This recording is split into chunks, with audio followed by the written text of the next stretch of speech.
Dənizin südünü yalnız duzu əridərkən götürmək olar. Çünki buz dəniz suyundan yaranır. Saraya isə piyada, nə də atda, nə tam ceyimli, nə ceyimsiz gəlmək üçün mən eşşəyin üzərinə düzətmiş çulda oturaram. Üstümə yüngül torba ataram.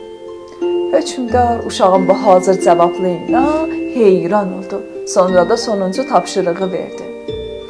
Pəs mənə elə bir hədiyyə gətir ki, onu hədiyyədə saymaq olmaz. Ağıllı uşaq kiçik bir quşu götürüb yola düşdü. Saraya çatanda quşu azad buraxıb dedi, bu quşu sizə verdim, amma artıq azaddır.